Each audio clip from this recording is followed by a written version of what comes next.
The billionaire CEO dropped to his knees on Christmas morning and sobbed like a broken man. His 13-year-old children, the triplets he'd abandoned before they were born, had just handed him a gift. Inside the frame, their childhood achievements he'd never witnessed. Basketball medals, poetry awards, paintings, and carved into the wood, "You missed our Decembers, but you came back to build our tomorrows." 3 weeks ago, he'd shown up begging for a chance. Their mother Rita had every reason to slam the door in his face. But what nobody knew, yet what the kids didn't know, what Rita had just discovered, was why he really left. And it wasn't what any of them thought. Rita Daly had stopped expecting miracles the winter she turned 31 and gave birth alone. 13 Decembers later, she'd stopped expecting much of anything, except the envelope. Pay attention to this detail, because what happens when it doesn't arrive changes everything.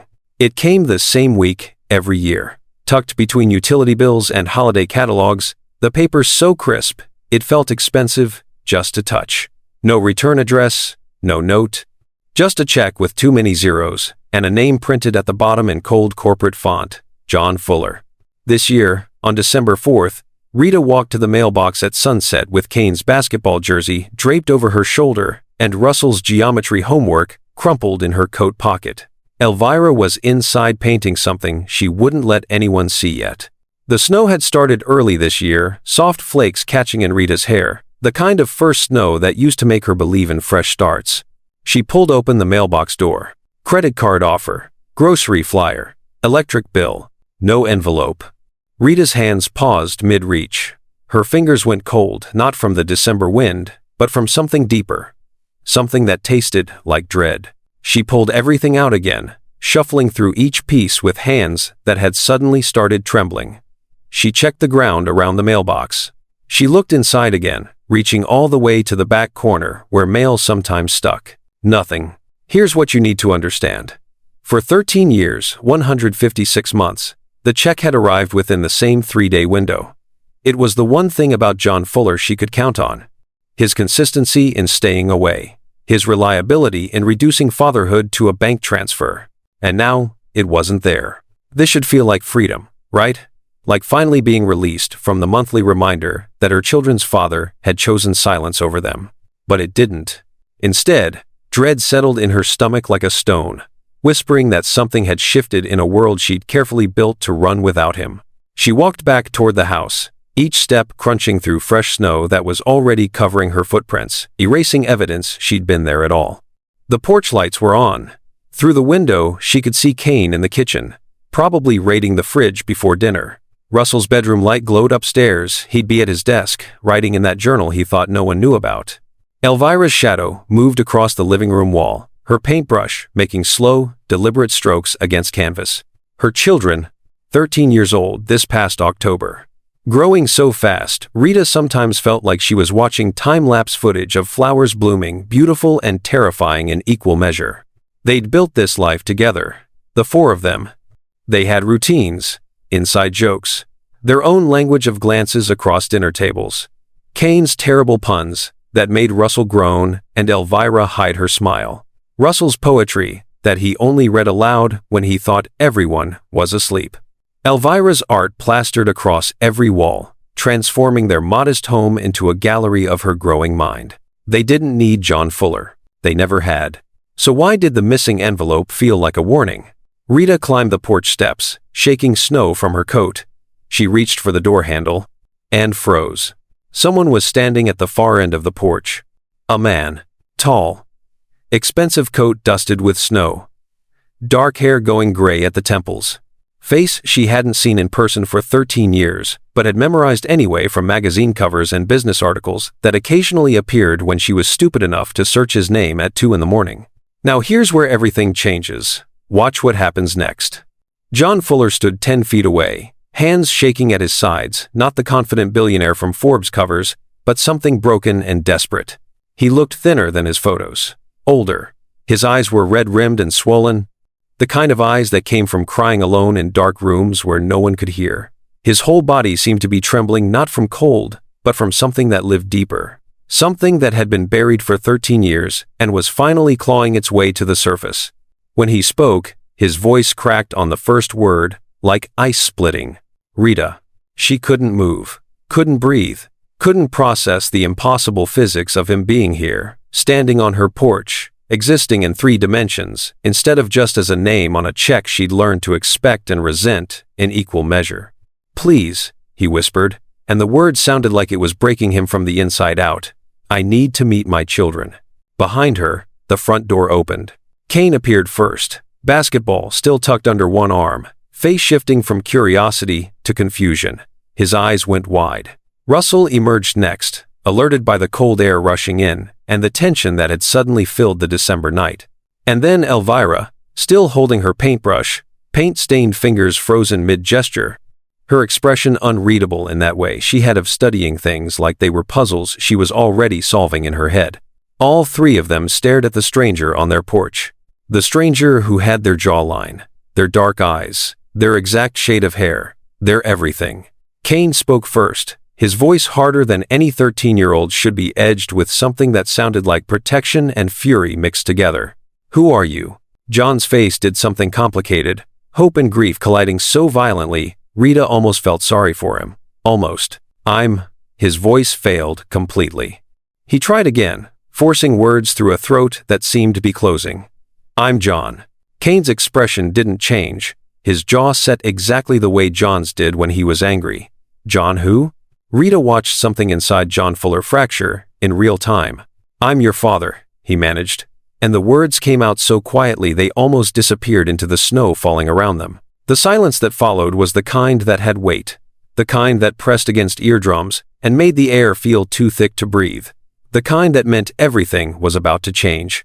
Russell took a step back into the house, face draining of color. Elvira's grip tightened on her paintbrush until her knuckles went white.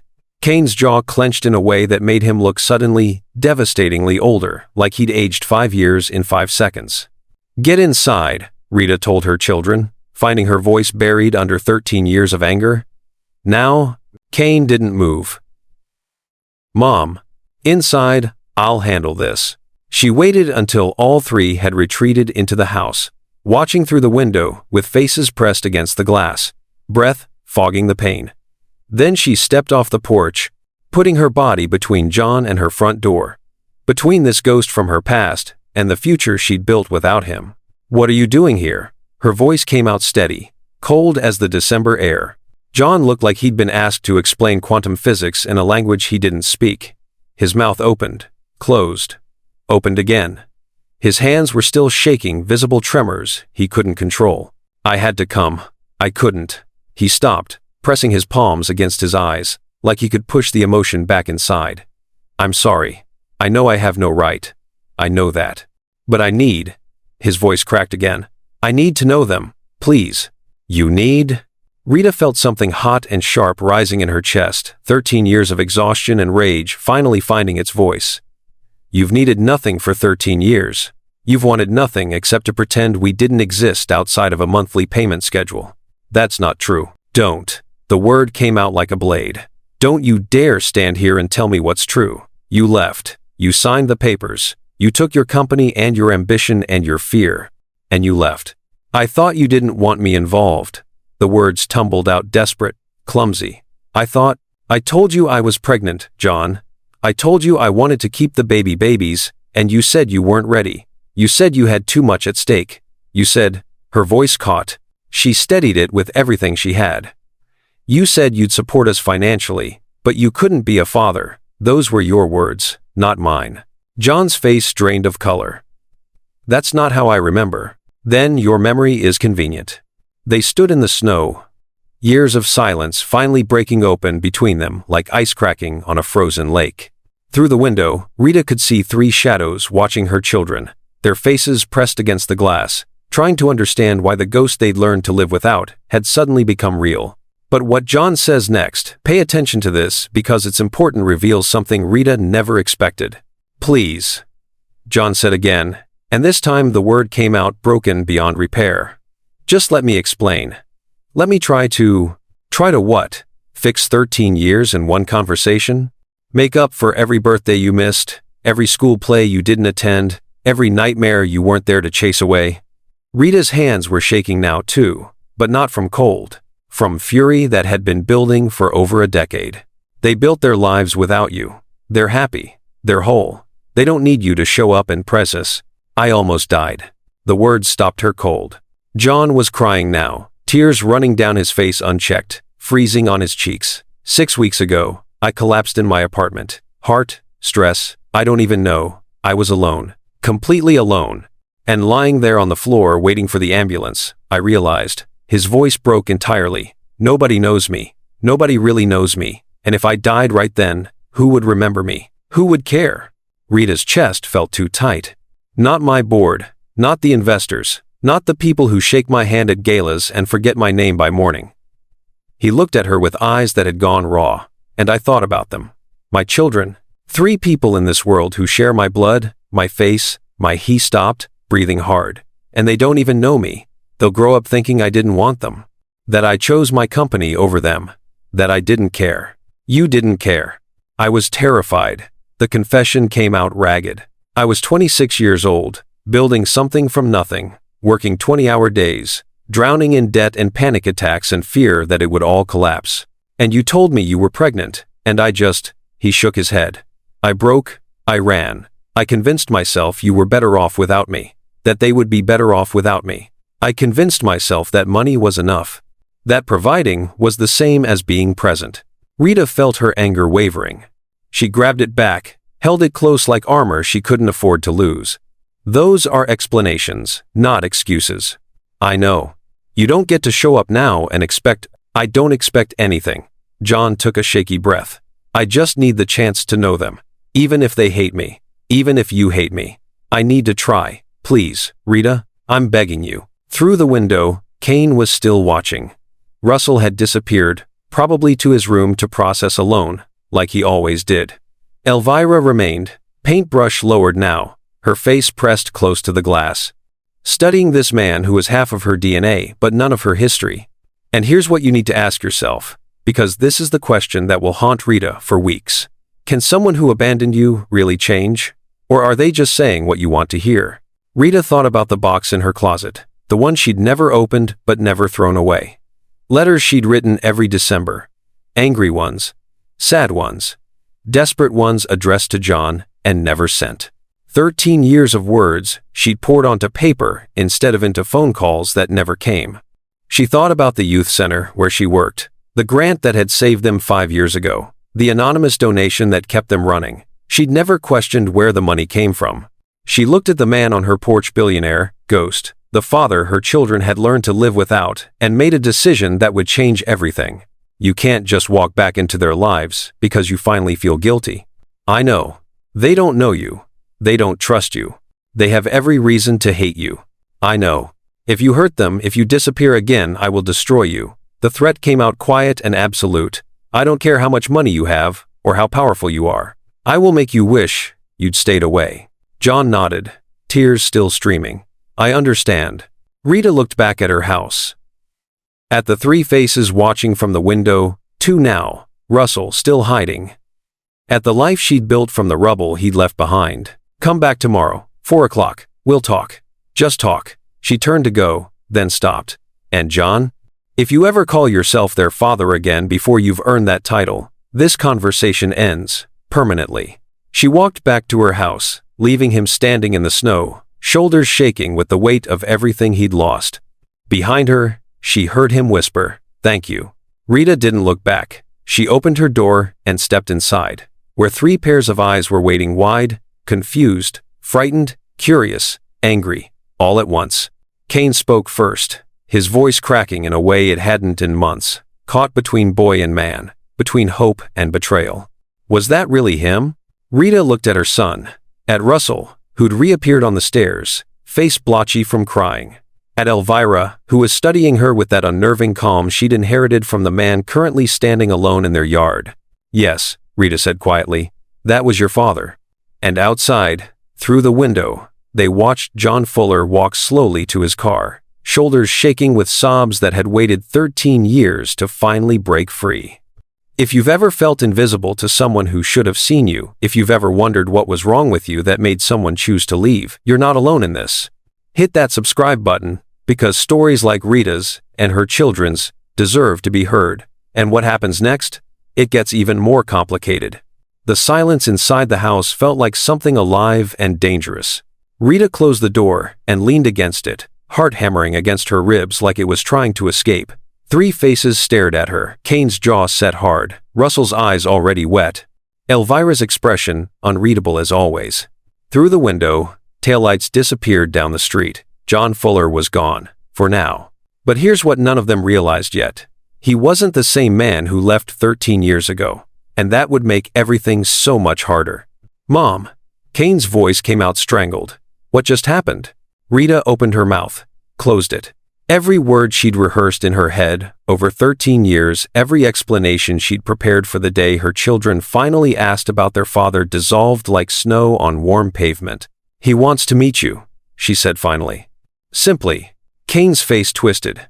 "Now? After 13 years of nothing? He wants to meet us now?" Kane. No. He threw his basketball against the wall hard enough to leave a mark. The kind of angry gesture Rita knew came from hurt too big for a 13-year-old body to contain. "He doesn't get to just show up. He doesn't get to." His voice cracked. He was 13, still caught between boy and man. And the anger pouring out of him sounded too old for his body. "We don't need him. I know. Then why did you let him stay? Why didn't you tell him to leave?" Rita looked at her son. At the way his hands were shaking exactly like John's had. At the way his eyes were doing that thing they did when he was fighting tears he'd rather die than shed. "Because," he asked. "And because." She stopped, searching for truth that wouldn't sound like betrayal. "Because you three deserve the chance to decide for yourselves." Russell made a sound from the stairs. Not quite a laugh, not quite a sob. Something caught between disbelief and pain. "Decide what?" His voice came out hollow. "Whether we want a father who didn't want us?" The words landed like stones thrown into still water, creating ripples that would spread for weeks. Elvira hadn't moved, hadn't spoken. She stood perfectly still, paintbrush still in her hand, blue paint slowly dripping onto the hardwood floor she'd been so careful to protect with newspapers earlier. Rita crossed to her, gently taking the brush before the paint ruined the floors she'd refinished herself 3 years ago. "Ellie?" He was crying. Elvira's voice was soft, clinical, like she was narrating a documentary about human behavior. Real crying, not the kind people do for cameras or sympathy, the kind that comes from somewhere that's been locked up too long, the kind that hurts to watch. Kane whirled on her. "So what?" he cried. "That's supposed to make it okay?" "I didn't say okay." Elvira finally looked at her brother, meeting his anger with that unnerving calm. "I said, real. I don't care if it's real. He left us." "He left Mom," Russell corrected quietly from the stairs, voice barely above a whisper. "We weren't even born yet." "Same thing." "Is it?" Kane started to answer, then stopped. His face did something complicated, the same expression John's had done on the porch when he'd looked at his children for the first time. The same grief-hope collision that Rita suspected would become familiar in the weeks ahead. Rita saw it clearly now. The resemblance. The exact angle of the jaw. The way emotion moved across their features like weather systems. Sudden storms, followed by unexpected clearings. God, they looked like him. "I told him to come back tomorrow," Rita said, interrupting the silence before it could calcify into something harder. "At 4. We're going to talk. Just talk. What if we don't want to talk to him?" Kane's voice had dropped lower, dangerous and defensive, a wounded animal protecting itself. "Then you don't have to, but I need to hear what he has to say. And you three," she looked at each of them in turn, "you deserve to hear it too, even if you hate what you hear, even if it changes nothing." Russell stood abruptly, his poetry journal clutched against his chest like armor against a world that had suddenly become more complicated. "I can't do this right now." He disappeared upstairs, before anyone could respond, his door closing with careful control, not a slam, but something worse, the quiet sound of someone trying not to break. Kane picked up his basketball, jaw working. "This is so messed up. I know. He thinks he can just—" "I know, baby. Don't call me that." But his voice cracked again, betraying him, revealing the scared 13-year-old underneath the tough exterior. Rita pulled him into a hug he pretended he didn't need while clinging to her like he was drowning. Over his shoulder, She watched Elvira studying them both, that unnerving, artistic gaze that saw too much and revealed too little. The gaze that was already cataloging this moment for some future painting Rita would probably cry over. "What are you thinking, Ellie?" Her daughter tilted her head.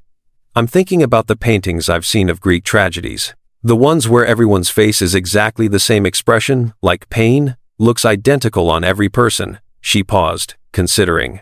"But it doesn't. His pain looked different than yours, different than Kane's, different than Russell's." "Why does that matter?" Kane pulled away from Rita, swiping at his eyes roughly.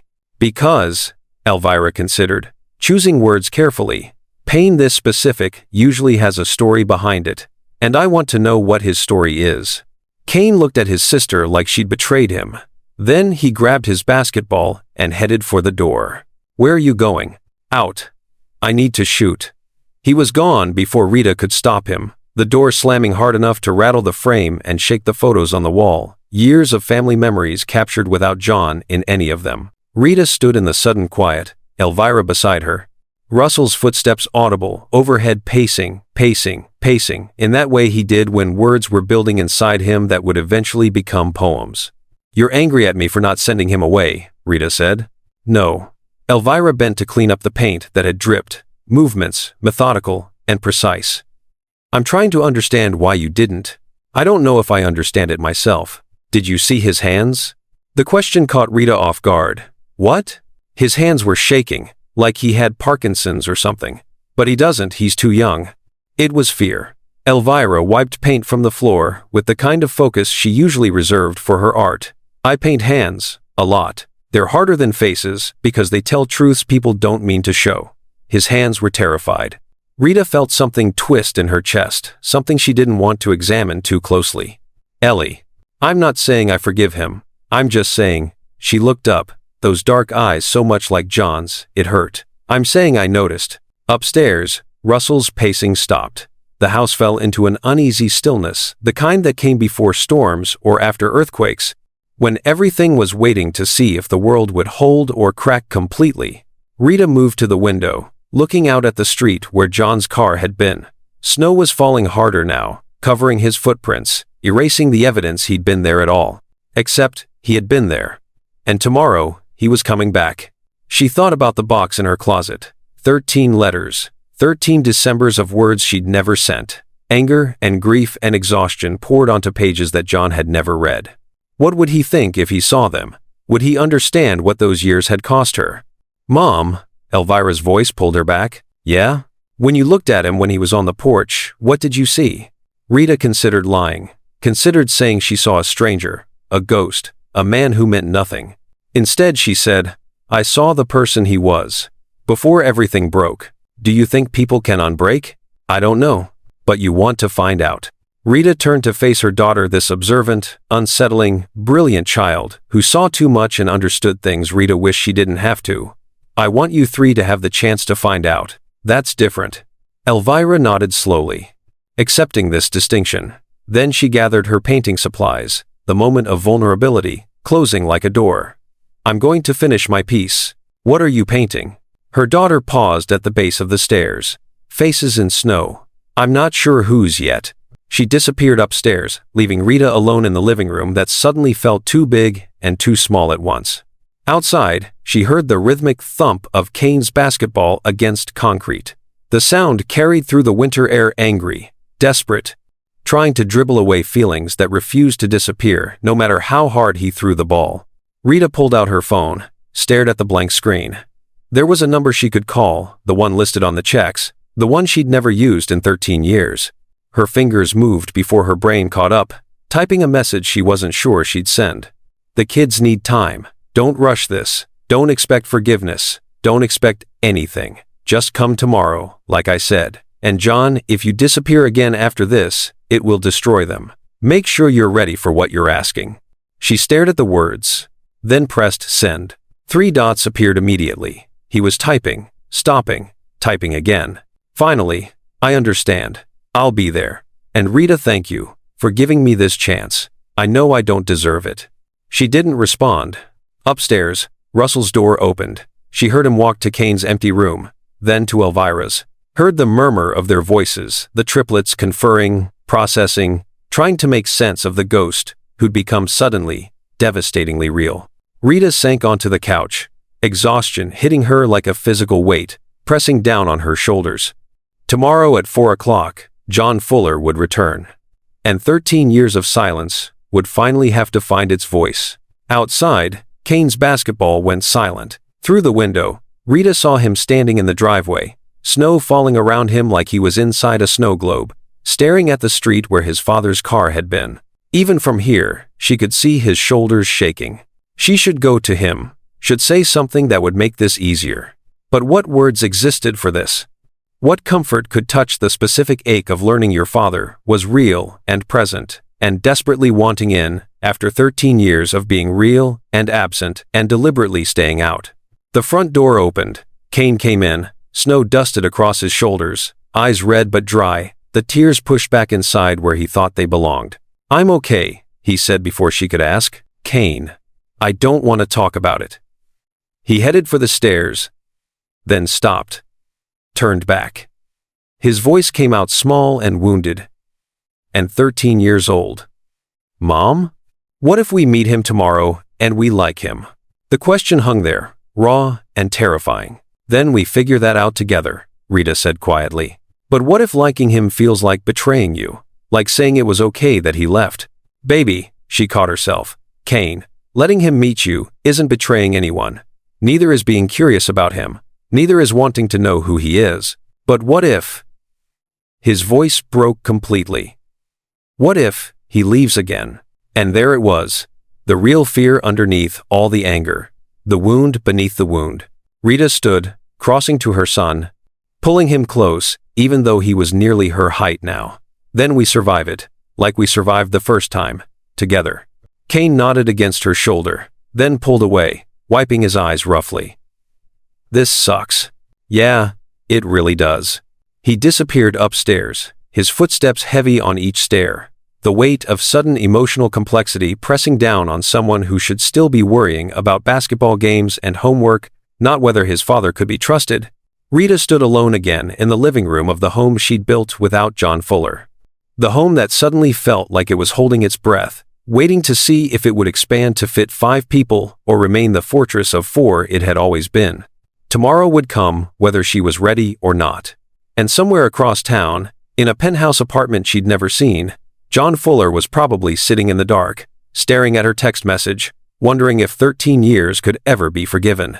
Or if some distances, once traveled, could never truly be crossed again. John Fuller arrived at 3:47 p.m. Rita watched from the kitchen window as his black sedan pulled up, not the sleek sports car she'd imagined a billionaire would drive, but something modest, almost apologetic. Something that looked like he was trying not to intimidate with wealth. He sat in the driver's seat for a full 2 minutes, hands gripping the steering wheel, preparing himself for something that clearly terrified him more than any boardroom ever had. Remember this moment, it tells you everything about what's coming. When he finally emerged, he was wearing a suit. A full charcoal suit with a pressed white shirt and dark tie, like he was attending a board meeting instead of dinner with the children he'd abandoned. His arms were loaded with wrapped packages, too many, too expensive looking. The kind of gifts that screamed, "I don't know you, but I have money, and I'm desperate for you to like me." Rita felt her jaw tighten. He was trying, but he was trying all wrong. She opened the door before he could knock. His eyes met hers, nervous, exhausted, desperate, and something else. Something that looked like a man standing on the edge of a cliff, wondering if jumping would feel like flying or falling. "You're early." "I know, I'm sorry. He looked down at the packages, overflowing his arms. "I didn't know what they liked, so I brought options." Options, like children, were business proposals with multiple potential outcomes that could be tested and optimized. Rita stepped aside. "Come in." The house felt different with him in it. Smaller, like his presence took up oxygen that belonged to someone else. He stood in the entryway, overdressed and awkward, holding his expensive gifts, while Rita's home, modest, lived in, decorated with Elvira's art and Kane's sports trophies, and Russell's bookshelf overflowing with worn poetry collections, announced everything about the life he'd missed. Every single thing he'd chosen not to be part of. "They're upstairs," Rita said. Getting ready. Ready. John repeated the word like it was foreign. Right. You can put those on the table. He moved to the dining table, the one Rita had found at a yard sale 8 years ago, and refinished herself, wood-stained with her sweat and determination. Set the packages down carefully, like they might explode if handled wrong. His hands were shaking again. Rita pulled a casserole from the oven. Nothing fancy. Chicken, vegetables, potatoes. The kind of meal she made every Tuesday. Because it was cheap and fed 4 people with leftovers for lunches. The kind of meal John probably hadn't eaten in a decade. Can I help? John asked. You can sit. He sat. The silence stretched like taffy being pulled too thin. Upstairs, Rita could hear the murmur of voices, the triplets having a final conference before descending into whatever this was about to become. Rita, don't. She set the casserole down harder than necessary, the dish clattering against the wood. Not yet. Let's just get through dinner. Footsteps on the stairs. Kane appeared first, wearing his basketball jersey, a deliberate choice, Rita knew. Armor disguised as casual wear. A statement. This is who I am without you. Russell followed, eyes fixed on the floor, hands shoved deep in his hoodie pockets like he could disappear into fabric if he tried hard enough. Elvira came last, moving with that unnerving calm. Wearing the paint-stained overalls she refused to throw away, despite Rita buying her new ones twice. All 3 stopped when they saw John. Stopped and stared like he was an exhibit in a museum they'd heard about but never expected to visit. John stood so fast his chair scraped across the floor with a sound that made everyone wince. Hi, his voice tangled over itself. You've gotten so big. Kane's expression went flat. We were babies when you left. Everything got bigger. The words hit like a slap. Right, of course. I just meant... John's hands fluttered uselessly at his sides. You all look incredible. Silence. Rita gestured to the table. Sit. Let's eat. They arranged themselves with military precision, Rita at the head, the triplets on one side, forming a united front, John isolated on the other. Like a negotiation table. Like opposing counsel preparing for litigation. Like a family that wasn't sure it wanted to be one. Rita served food. The scrape of utensils against plates sounded too loud in the quiet, every clink of fork on ceramic, amplified by tension. Kane broke first. So, he stabbed a potato with more force than necessary. Where have you been? John looked up from food he clearly had no intention of eating. I've been in the city, running my company. Fuller Innovations. Cool. What does Fuller Innovations do? We develop software solutions for ET10. I don't actually care. Kane's voice stayed level, but his knuckles were white around his fork, tendons standing out on his hand. I meant where have you been for 13 years, specifically. John's face went pale. I've been working, building the company. Did you know our birthdays? October. John's answer came quick, desperate to prove something. October 19th. What are our middle names? Silence. The kind of silence that has teeth. Kane smiled without warmth. That's what I thought. Kane, Rita's voice carried warning. What? He shows up after 13 years, and we're supposed to just pretend it's normal? Pretend he's earned the right to sit at our table? Kane's voice was rising despite his effort to control it. Pretend we haven't spent our entire lives wondering what we did wrong to make him not want us? Russell's fork clattered against his plate. John leaned forward, eyes wet. You're absolutely right. I haven't earned anything. But I'm here because I want to. Because I need to know you. All of you. Why now? Elvira spoke for the first time. Her voice clinical, the tone of a scientist examining a specimen. 13 years of nothing, then suddenly you need us. What changed? Here's where the story gets complicated. Pay close attention to what he says next. John's hands were shaking visibly now, tremors he couldn't hide even by gripping the edge of the table. I collapsed 6 weeks ago. Medical emergency. And lying there on the floor, I realized, his voice cracked like ice breaking. I've built an empire, made millions. And I was completely, utterly alone. No one who really knew me. No one who would miss me if I was gone. Boo-hoo. Kane's voice dripped acid. The billionaire is lonely. Kane, that's enough. No, Mom, he left you pregnant. Alone. Do you know what she went through? Kane turned to John, eyes blazing with fury that had been building for years. Do you have any idea what it's like watching your mother work double shifts, collapse on the couch at 9 p.m., barely able to keep her eyes open, wake up at 5 a.m. to do it again? She built this life. She raised us. You sent checks. John's face crumpled. I know. I'm so sorry. I thought. You thought what? That money fixed it? I thought that's what Rita wanted. I thought she didn't want me involved. The words landed like grenades. Rita felt the room tilt. What? The messages you sent. The voicemails.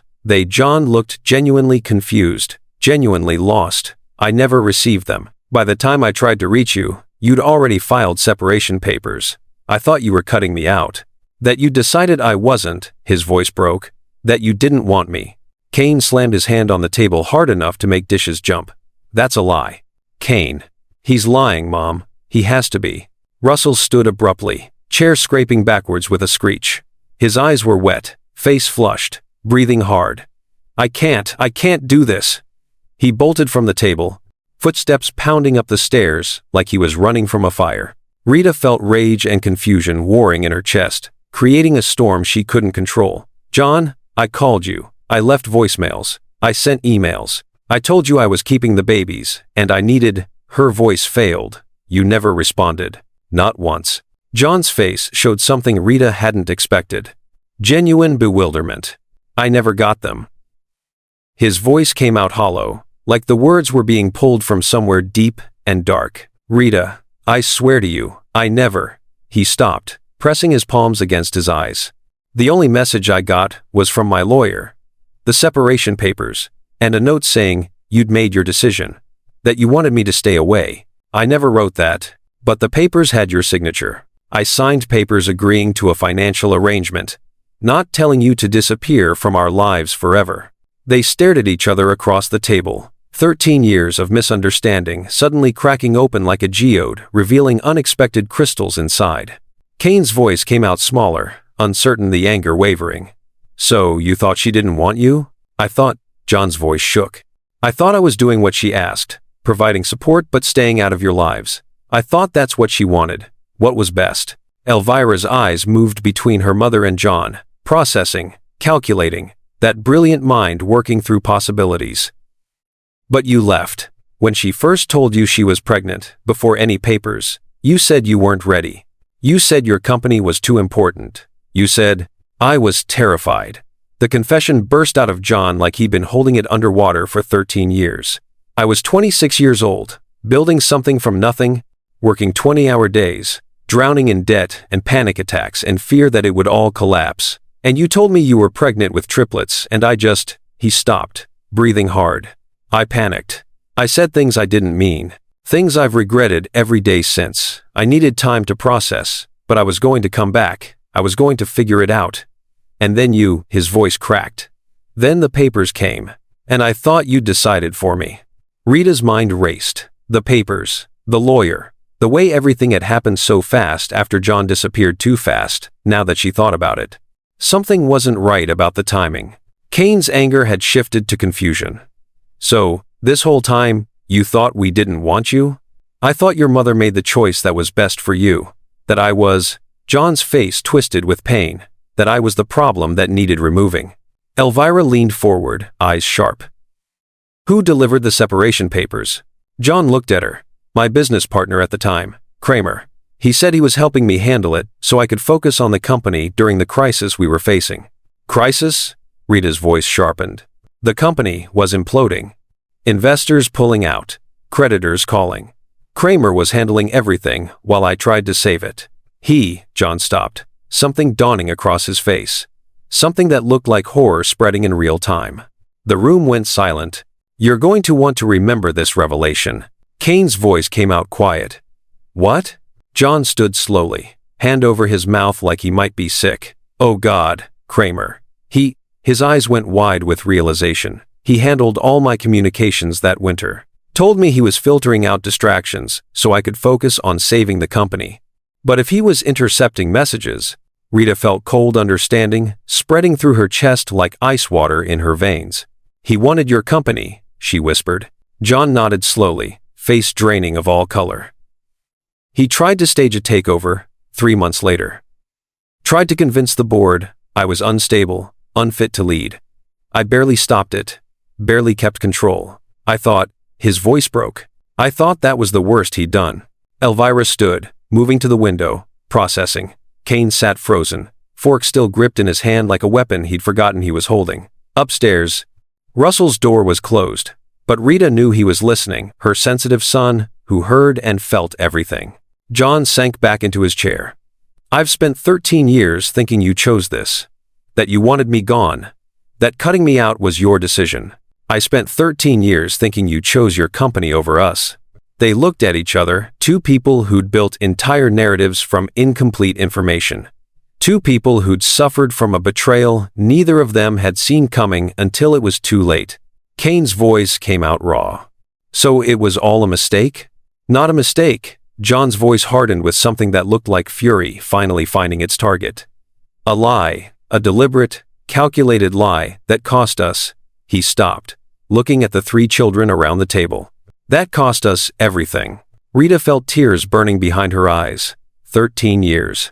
13 years of single motherhood and exhaustion, and believing John hadn't cared. 13 years of anger at a man who thought he was respecting her wishes. What do you do when the person you've hated for over a decade turns out to be a victim too? I should go. John stood. Movements mechanical, robotic. This is too much. I'm sorry. I shouldn't have. Wait. Elvira's voice from the window stopped him. Everyone turned. She was still staring outside, into the gathering dark. I believe you. Kane's head snapped toward his sister. Ellie. I'm not saying it makes it okay. I'm just saying, she turned, fixing John with that unnerving gaze that seemed to see through skin and bone. When you said you never got the messages, your pupils dilated, your breathing changed. Those are involuntary responses. You weren't lying. John stared at her like she'd just performed magic. You can tell that? I paint faces. I study microexpressions. I notice things. She tilted her head. But that doesn't mean you're forgiven. It just means the story is more complicated than we thought. John nodded slowly, throat working. I understand. He gathered his gifts, still wrapped, still untouched, symbols of good intentions that landed wrong, and moved toward the door. Rita followed him outside. The December air bit at her skin, sharp and clarifying. John. I'll find proof. His voice came out fierce. Determined. If Kramer did this, there will be evidence. Emails, records, something. I'll find it. And then what? Then you'll know I'm telling the truth. He looked at her, eyes red and raw. Then maybe. It doesn't change the years that are gone. I know. His shoulders slumped under the weight of lost time. But at least you'll know I didn't choose to leave. That I thought. His voice broke. That I thought I was doing what you wanted. He walked to his car, leaving the gifts on the porch like offerings at an altar no one was sure deserved worship. Inside, Rita found all three children at the window, watching. Kane's face was conflicted. Russell had come back downstairs, tears on his cheeks, arms wrapped around himself. Elvira remained unnervingly calm. As John's taillights disappeared into the snow, Elvira spoke quietly. He believed what he said. I can tell. Kane's voice came out small, wounded, 13 years old. Does that make it better or worse? No one had an answer. Outside, snow began to fall again, covering footprints, erasing evidence, burying the past under layers of white that made everything look clean and new. But underneath, Rita knew the wounds remained, 13 years deep, and possibly not all John's fault. Before we go any further, leave a comment and tell me, would you have believed him? Sometimes the truth is more complicated than we think. And what Rita discovers next changes everything. Don't go anywhere. Rita's phone buzzed at 6:23 a.m. She was already awake, had been since 4, staring at her ceiling, replaying 13 years of assumptions that might have been built on lies. The text was from John. I found something. Can we meet? Just you. She stared at the words until they blurred. By 8 o'clock, she was sitting across from him in a coffee shop 3 blocks from her house. Neutral territory, public enough that emotions couldn't spiral out of control, private enough to speak truths that had been buried too long. John looked worse than he had at dinner, unshaven, eyes hollow with exhaustion.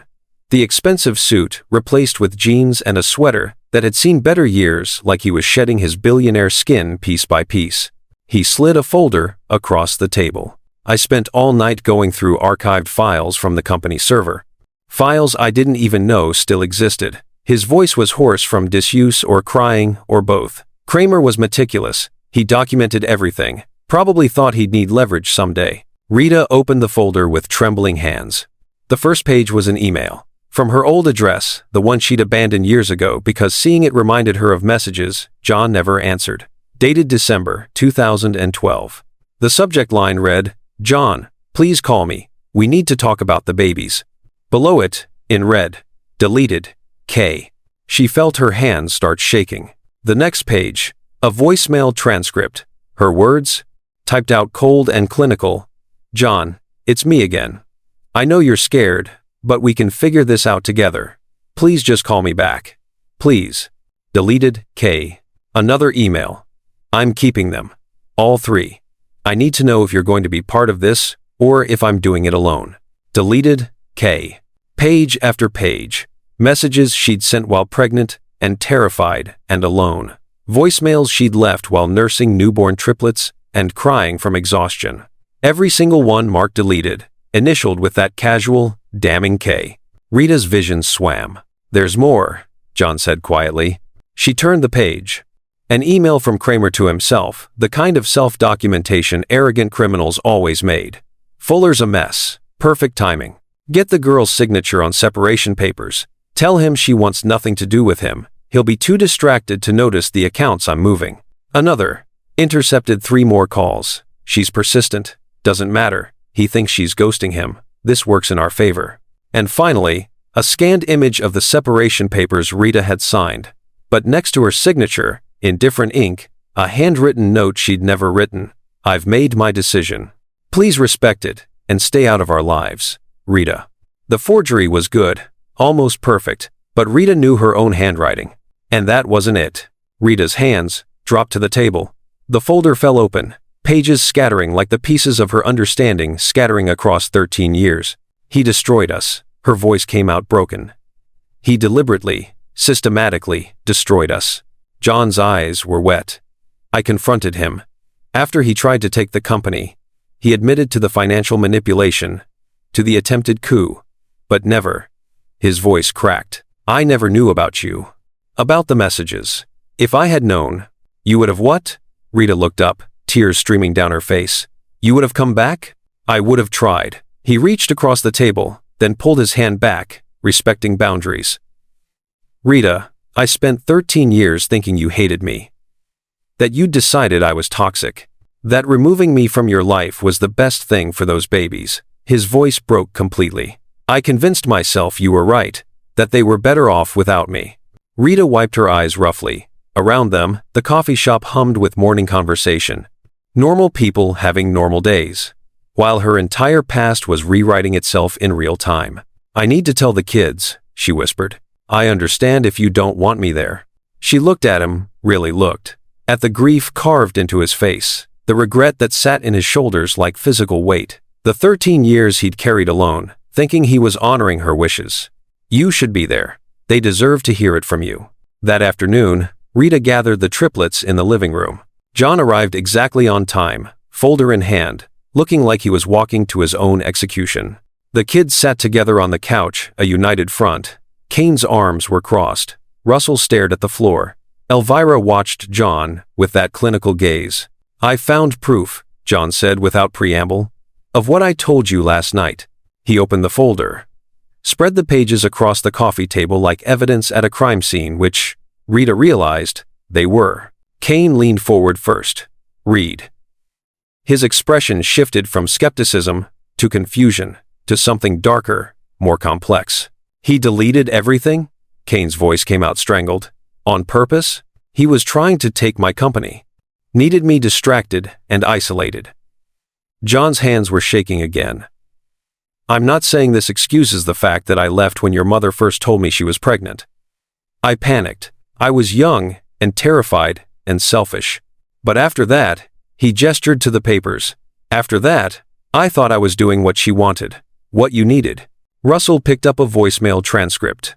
Rita watched her son's face as he read his mother's words from 13 years ago. Desperate, alone, begging for contact that never came because someone had decided to play God with their lives. Mom wrote this? Russell's voice cracked. Rita nodded, throat too tight to speak. Elvira stood, moving to the window. Her back was to them, shoulders rigid with tension she rarely showed. Kane's anger had shifted into something more complicated, a mix of fury at Kramer and confusion about what to feel toward John. So for 13 years, you thought we didn't want you? I thought your mother made the choice that was best for you. That I was, John stopped, composing himself. That I was the problem she needed to remove. But you still sent money. It was the only thing I knew how to do. The only way I could, his voice failed. The only way I could stay connected to something that mattered. Rita felt something crack in her chest. Russell stood abruptly. I need air. He walked out the back door before anyone could stop him, and Rita understood sometimes the truth was too big to hold inside walls. Kane sat back, running his hands through his hair. This is so messed up. I know. You should sue him, Kramer, for Kane gestured helplessly. For everything. What would that fix? John's voice came out tired. It won't give me back the years. Won't let me undo the damage. At the window, Elvira finally spoke. Where is he now? Kramer? Tried to start his own company. Failed. Last I heard, he was working in venture capital in Seattle. Good. Elvira's voice carried surprising venom. I hope he's miserable. Kane looked at his sister, surprised. Elvira rarely showed anger. She turned from the window. He took 13 years from all of us. Not just you and Mom. Us too. Her voice stayed level, clinical, but her eyes blazed. We could have had a father. You could have had your children. Mom could have had. She stopped. He stole time, and you can't get that back. The truth of it settled over the room like ash. John's face crumpled. I know. God. I know. And I don't expect forgiveness from any of you. But I'm here now. And I want. His voice broke. I want to know you. Even if it's just scraps. Even if it's just watching from the sidelines. Kane studied him for a long moment. Then, Russell has a poetry reading at school next week. John looked up. When? Thursday, 7 p.m. I'll be there. It's not fancy, just a school auditorium. Folding chairs and bad acoustics.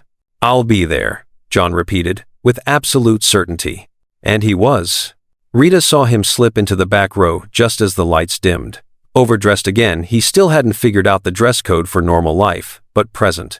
Russell read a piece about winter, about cold that preserved things but also killed them, about snow that covered wounds without healing them, about the difference between freezing and frozen.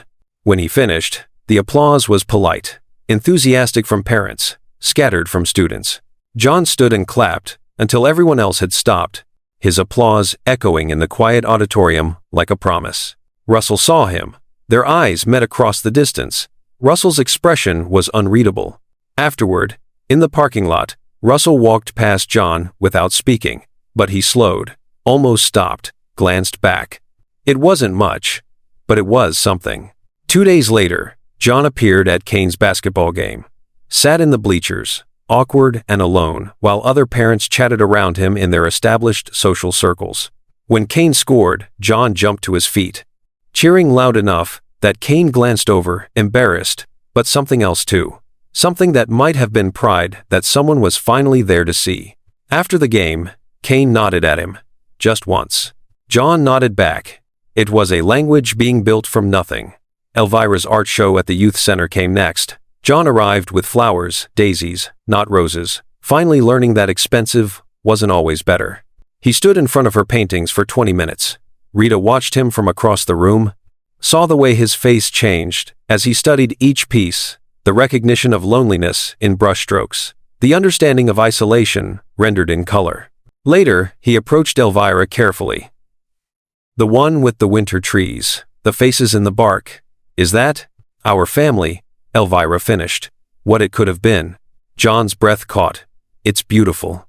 It's sad. It's both. Elvira considered this, then nodded. Yeah, it is. Rita noticed things. The way John listened when the kids spoke, leaning forward like every word was scripture, absorbing everything. The way he asked questions that weren't intrusive, but showed he cared, showed he was learning them. The way he never pushed, never demanded, just showed up, consistently. Every game, every reading, every show. Even when the kids barely acknowledged him. Even when Russell still wouldn't speak to him directly. Even when Kane's trust came in fragments scattered across weeks. He kept showing up. One evening, after another tense, but less hostile dinner, Elvira caught John on the porch as he was leaving. Rita watched from the kitchen window as her daughter approached him, portfolio tucked under her arm. "Can I ask you something?" Elvira's voice carried through the open door. "Of course. What are you most afraid of?" John didn't hesitate. Didn't deflect. Wasting another December. Elvira tilted her head. "What does that mean?" "It means," he looked at the house, at the light spilling from windows, where his children lived and breathed, and existed, without needing him. "It means I lost 13 years because someone lied, and I was too broken to fight for the truth. I'm afraid of losing more time. Of looking back at the end of my life, and realizing I had chances I didn't take, moments I didn't fight for. So you're here because you're afraid of regret? I'm here because you three deserve a father who shows up, and I'm finally ready to try being that person." He paused. "Even if I fail, even if you never forgive me, at least I'll know I tried." Elvira studied him for a long moment. Then she reached into her pocket and pulled out something small, a sketch, pencil on paper, quick but skilled. She handed it to him. John looked down. It was a drawing of a man standing in snow, shoulders bent but facing forward, toward a house with lights in the windows. "You can keep that," Elvira said, "if you want." John's hands trembled as he held the sketch like it was made of glass. "Thank you." Elvira turned to go back inside, then stopped. "My middle name is Rose. Kane's is Michael. Russell's is James." She disappeared into the house before he could respond. Rita watched John stand alone on her porch, staring at the sketch, tears running down his face in the December cold. For the first time in 13 years, she let herself wonder, what if some distances could be crossed after all? Dinner on December 12th started the same way the last three had, awkward, careful, everyone measuring words before speaking them like diffusing bombs. John had brought groceries this time, not gifts, ingredients. Asked Rita if he could help cook. She'd said yes, surprising herself. They'd worked in careful orbit around each other in the kitchen, John chopping vegetables with unpracticed hands, Rita correcting his technique with instructions that felt almost normal. The triplets had watched from the living room, whispering among themselves. Now they sat at the table, eating the meal they'd made together, chicken stir-fry, rice. Nothing fancy, but John had looked so proud when Rita said it tasted good, like that small compliment meant more than any business deal ever had. The conversation limped along. Kane talked about his upcoming tournament. Elvira mentioned a new painting series. John listened like every word was precious metal he was collecting. But Russell stayed silent. He'd barely spoken to John since the revelation about Kramer, attended dinners but sat like a ghost at the table. Answered direct questions with one word. Avoided eye contact like John's gaze might burn. Tonight, John made the mistake of trying to bridge the gap. "Russell, your mother mentioned you're working on a new collection of poems. I'd love to read them sometime, if you're comfortable sharing." Russell's fork froze halfway to his mouth. The table went quiet, the kind of quiet that has teeth and draws blood. "Why?" Russell's voice came out flat. John blinked, caught off guard. "Because I want to know what you think, what you create. You're obviously talented, and you want to know what I think?" Russell set his fork down carefully. Too carefully. Like he was placing explosives. "You want to know what I create?" "Russell." Rita's voice carried warning. "No, it's fine." Russell's jaw clenched. "He wants to know. So I'll tell him." He turned to John, eyes blazing with something that had been building for weeks. "I write about absence. About holes in the shape of people who were supposed to be there. About what it feels like to watch your mother cry in the bathroom at 2 a.m. because she's so tired she can't remember why she's crying anymore." John's face went white. "I write about wondering if you're broken somehow. If there's something wrong with you that made your father choose literally anything else over knowing you existed." I write about—" His voice cracked. "About pretending it doesn't hurt, while your classmates complain about their dads being annoying, or embarrassing, or whatever. Because at least their dads showed up to be annoying." "Russell, stop." Kane's voice was gentle. "Why?" he asked. Russell stood, chair scraping. "You want to read my poems? They're all about you. Every single one. Even the ones that aren't supposed to be." His voice broke completely. "You're the hole everything else falls into." He walked out of the room, up the stairs. His door slammed hard enough to rattle the walls and shake the frames on them. Silence descended like fog. John sat frozen, face crumpled, hands trembling against the table. Kane stared at his plate. Elvira watched John with that clinical gaze, measuring his reaction with the precision of a scientist. Rita stood. "I'll go talk to him." "No." John's voice came out strangled. "Let me, please." "John, I need to. He stopped, breathing hard. "I need to try." Rita wanted to say no, to protect Russell from more hurt. But she saw something in John's face. Not entitlement or ego, but genuine anguish that matched Russell's pain. "5 minutes," she said quietly. "If he asks you to leave, you leave." John nodded and headed upstairs. Rita listened to the muffled voices through Russell's door. Couldn't make out words, but heard tones: Russell's anger, like waves crashing, John's careful gentleness, like someone approaching a wounded animal. After 3 minutes, John emerged, eyes red, and came back downstairs without a word. He finished dinner in silence, helped clean up with methodical precision, then gathered his coat. At the door, he turned to Rita. "Can I talk to you? Alone? Just for a minute?" She followed him onto the porch. December wind bit at her skin. John stood with his hands shoved in his pockets, shoulders hunched. "He's right. Everything he said. I am the whole."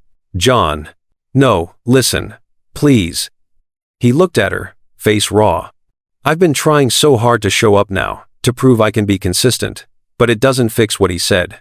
The years of absence carved something out of them, out of all of them. And I did that." Rita wrapped her arms around herself against the cold.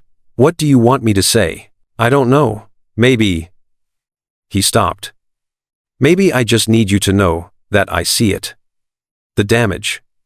I'm not blind to it anymore." They stood in silence. Rita felt something shifting between them, the anger that had sustained her for 13 years, slowly eroding like a riverbank, revealing something underneath she wasn't sure she wanted to examine. "Wait here," she said suddenly. She went inside, climbed the stairs to her bedroom, opened her closet. On the top shelf, buried behind old sweaters and forgotten winter coats, was a box she hadn't touched in years. A shoebox, lid taped shut, covered in dust that spoke of deliberate avoidance. She brought it downstairs, handed it to John on the porch. "What is this?" "Open it later. At home. Alone." Her voice came out steadier than she felt. "I wrote you letters, every December. For 13 years.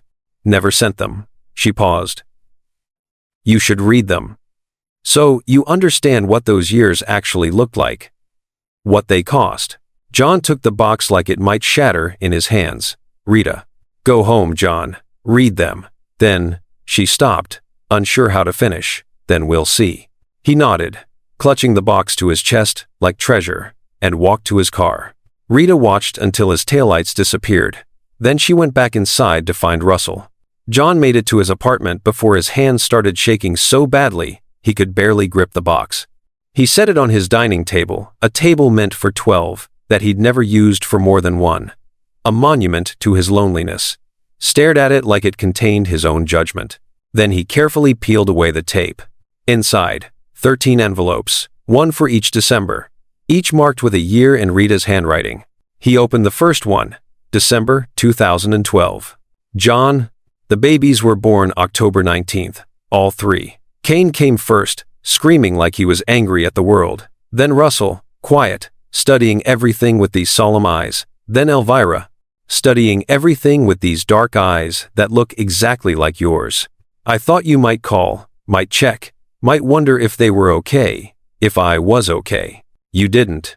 I'm writing this at 3 a.m. because Russell won't sleep and Kane won't stop crying, and Elvira just stares at me like she's disappointed I'm the only parent she got. I'm so tired, I can't remember what day it is.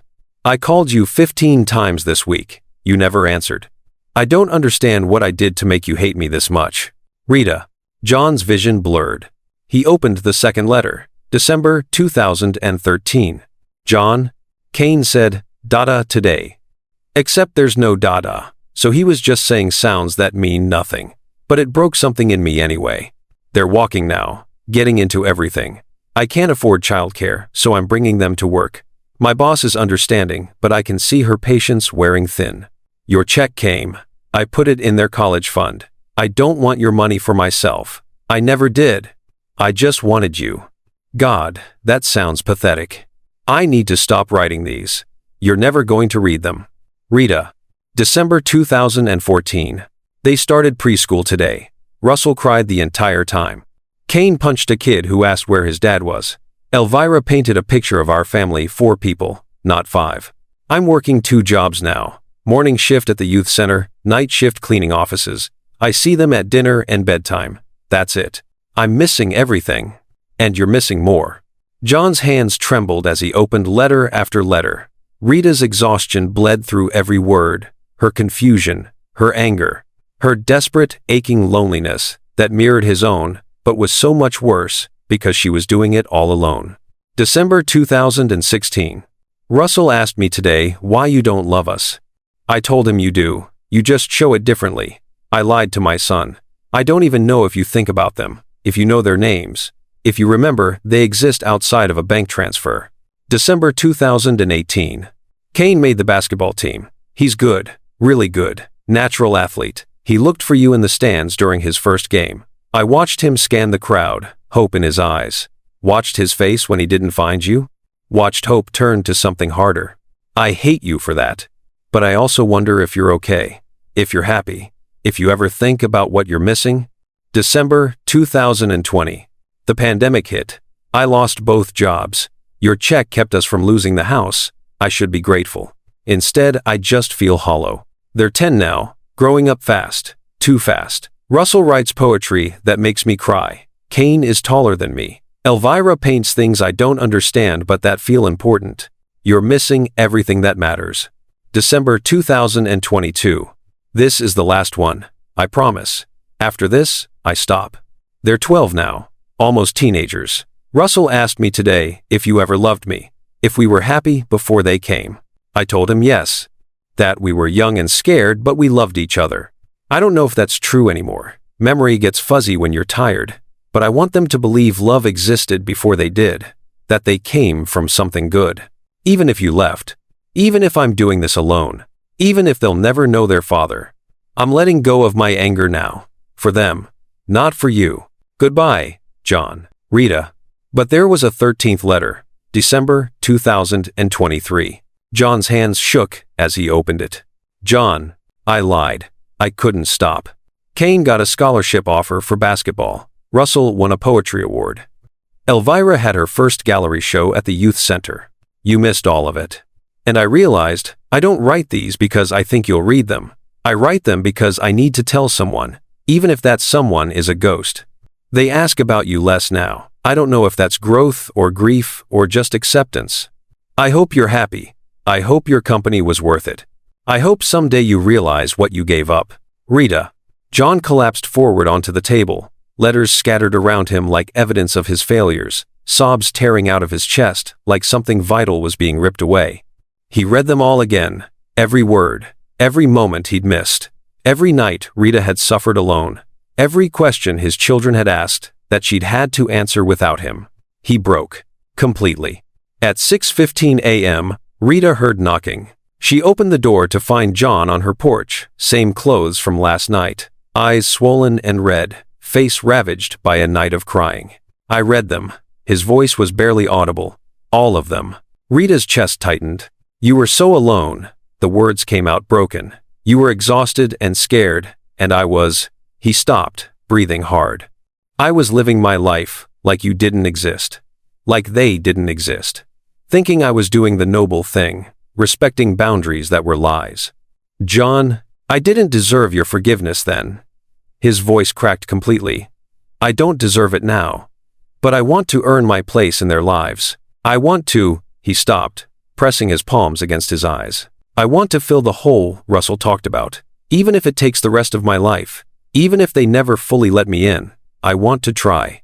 Rita looked at him, this man who'd finally read 13 years of truth. Who'd stayed up all night bearing witness to her pain. Something in her softened. Not much, but enough. Then keep trying, she said quietly. Keep showing up. Keep proving you mean it. I will. I swear to you, I will. He turned to leave, then stopped. Thank you, for letting me read them. For, his voice failed, for everything. Rita watched him walk to his car, exhausted and broken and somehow more present than he'd been in all the weeks since he'd returned. She closed the door. And found Russell sitting on the stairs, watching. His face was complicated, anger and hurt and something else. Something that looked almost like hope trying to emerge from wreckage. He really read them? Russell's voice came out small. All of them. And he cried? Yes. Russell nodded slowly.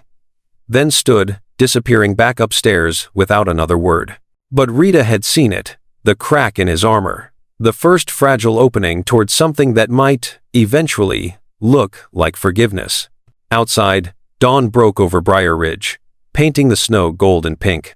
And for the first time in 13 years, Rita allowed herself to believe that some wounds, given time and truth and relentless showing up, might actually heal. This is the kind of story that stays with you. If this is hitting you in the heart right now, if you know someone who needs to hear that healing is possible, even when it seems impossible, share this.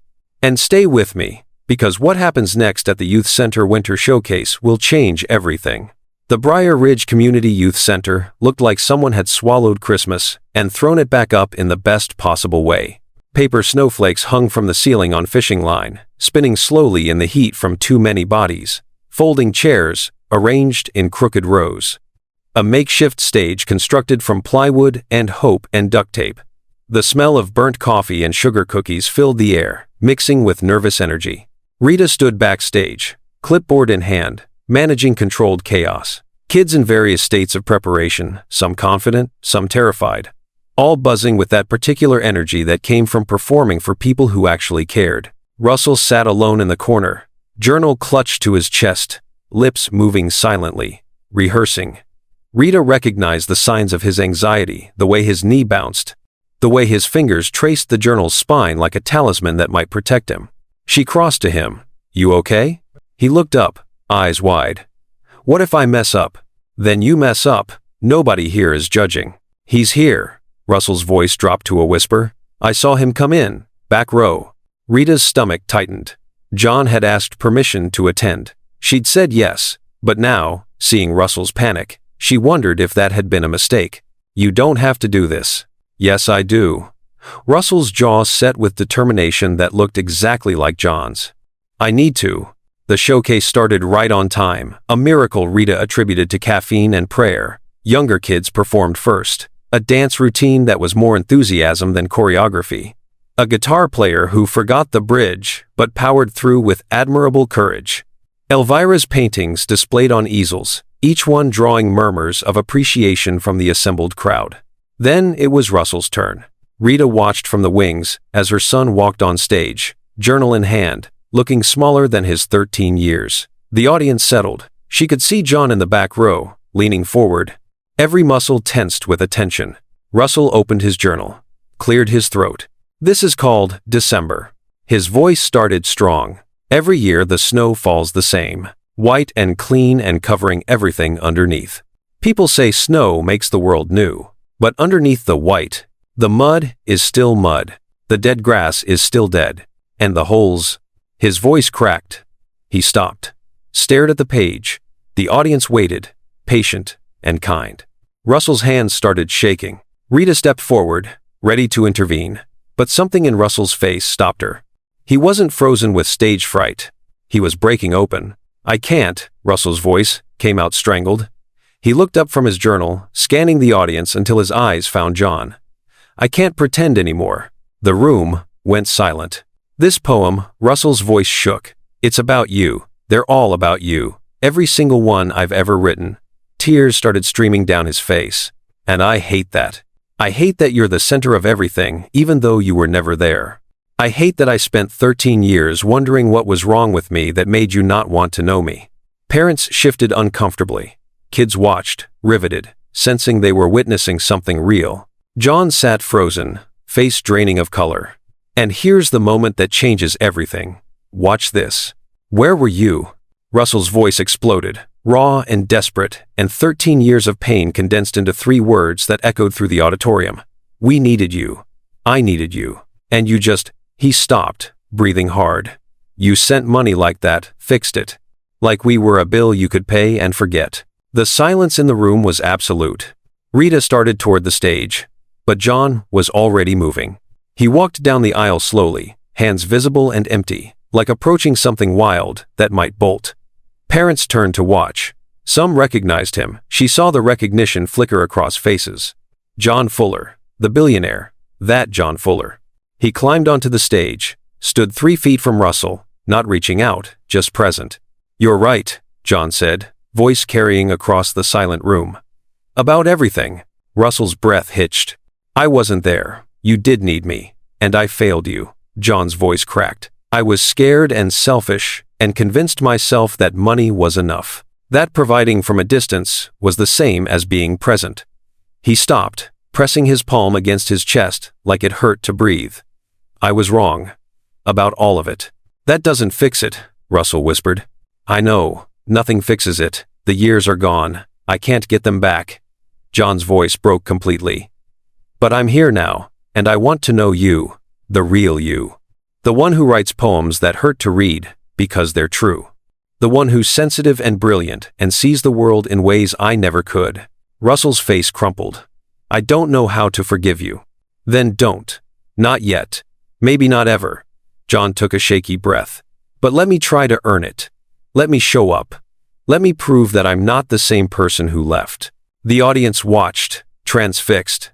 This wasn't a performance anymore. This was something raw and real, happening in real time. Russell stood trembling, tears running unchecked. Then, so quietly, Rita almost missed it. "Okay." John's expression shattered with relief. He opened his arms, an invitation, not a demand. Russell hesitated, then stepped forward into the hug he'd never had, breaking down completely against his father's chest. The audience erupted in applause, not for a performance, but for something more important, for healing happening live, for a family being built from rubble. Rita wiped her eyes from the wings. Kane and Elvira sat in the front row, both crying openly. When Russell finally pulled away, he wiped his face roughly. "I still want to read my poem." "Please," John said. "I want to hear it." John stepped off stage. Russell opened his journal with shaking hands and read the real poem this time, not the edited version he'd planned. Every painful, beautiful line about absence and longing, and the specific shape of father-shaped holes. When he finished, the applause was thunderous. Rita didn't see the cameras until it was too late. Someone had filmed the whole thing, posted it online within minutes, with a caption that made it go viral. By the time the showcase ended, the video had 10,000 views. By morning, it had 1 million. The headline read, "Billionaire CEO John Fuller publicly apologizes to son he abandoned, and the footage will destroy you." Rita's phone started ringing at 6 a.m. Unknown numbers, media requests. By 7, there were reporters on her lawn like vultures circling something dying. She kept the kids inside, curtains drawn, while the circus assembled outside. "Mom, there's a news van," Kane reported from the window. 3 of them now. Rita's phone buzzed. Text from John. "I'm handling this. Stay inside. I'm so sorry." "Handling what?" Elvira appeared beside Rita. Then every TV channel switched to breaking news. John Fuller, standing at a podium outside Fuller Innovations headquarters, cameras flashing like lightning, reporters shouting questions like accusations. He looked calm, determined, nothing like the broken man from last night. "I'm here to address the video that's circulating." His voice was steady as steel. "Yes, that was me. Yes, that was my son. And yes, everything you saw was real." The reporters erupted with questions. John held up a hand. 13 years ago, I made the worst decision of my life. I walked away from the woman I loved and the children we created together. I convinced myself I was doing the right thing, that they were better off without me. I was wrong." Rita's breath caught. The triplets gathered around her, watching their father on national television. I've spent the past 2 weeks trying to build relationships with my children, trying to repair damage I caused. And last night, my son confronted me publicly about my failures as a father. He had every right. Everything he said was true. More questions shouted. John continued over them. I'm here to announce that effective immediately, I'm stepping back from my role as CEO of Fuller Innovations. The reporters exploded. Rita's hand flew to her mouth. I will remain on the board, but I'm removing myself from day-to-day operations, because I've spent 13 years building an empire, and it cost me everything that actually mattered. His voice cracked but held. I missed my children's entire lives, their first words, first steps, first heartbreaks. I thought professional success was enough. I was wrong about that too. A reporter shouted, Are you saying family is more important than your company? John looked directly into the camera. I'm saying I already lost 13 years. I'm not losing another day. Your investors are going to panic. Let them. I built this company from nothing. If it can't survive without me micromanaging every decision, then I built it wrong. He paused. My children are 13 years old. In 5 years, they'll be adults with lives I won't be part of unless I earn my place now. No company is worth that. What about your professional legacy? John's expression shifted, something fierce and final crossing his face. My legacy isn't Fuller Innovations. It's Cain, Russell, and Elvira. And right now, that legacy thinks I didn't want them. I'm spending whatever time I have left proving them wrong. He walked away from the podium, ignoring the questions shouted after him, and Rita felt something fundamental shift in her chest. The broadcast cut to analysts discussing the business implications, stock prices dropping, board reactions, investor panic. Rita stood frozen, remote in hand, trying to process what she just witnessed. John Fuller, billionaire, empire builder, man who'd chosen his company over his family, had just chosen his family over his company. On national television, with the whole world watching. Did he just... Cain's voice came out stunned. He quit his job.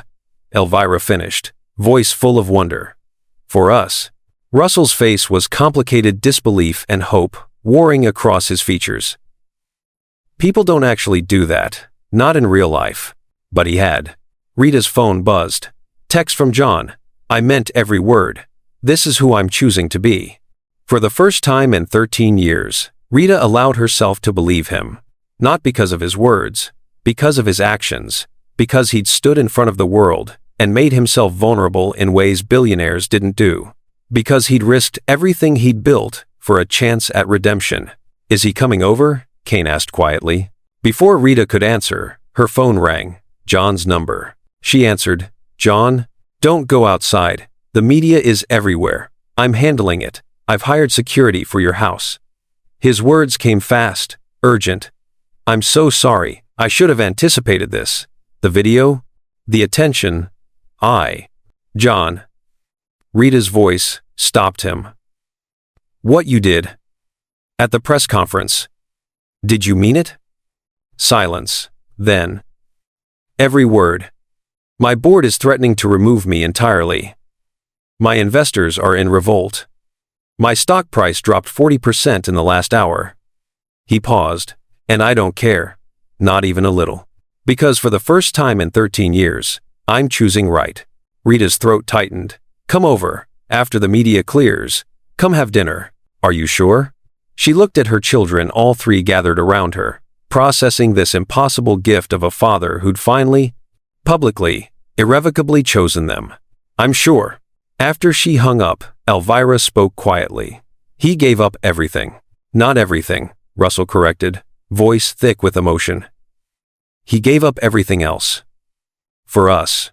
Cain wrapped an arm around his mother's shoulders. Is it weird that I kind of want to hug him now? Rita laughed through tears. No, baby. It's not weird at all. Outside, the media circus continued. But inside Rita's modest home, something fundamental had shifted. The man who'd been absent had finally, undeniably, shown up. And this time, the whole world was watching. The media circus lasted 3 days before something shinier distracted them. A celebrity scandal, a political crisis, the usual churn of news cycles. By December 17th, Rita's lawn was empty again. The reporters had moved on to the next scandal, leaving behind trampled grass, and a family that felt somehow more solid for having weathered the storm together. John came to dinner that night. Not overdressed this time, jeans and a sweater that had clearly been worn before, developing that lived-in quality that made him look more human. He brought groceries again, ingredients, not apologies, and helped Rita cook while the triplets did homework at the dining table. It felt almost normal. Almost. Kane broke the careful peace when he appeared in the kitchen doorway, textbook in hand, expression conflicted. "I have a question." He directed it at the air between his parents, not quite ready to ask John directly. Rita dried her hands on a towel. "My history project. We're supposed to interview someone about a major life decision and analyze the consequences." He shifted his weight. "I was thinking." He stopped, started again. "Mr.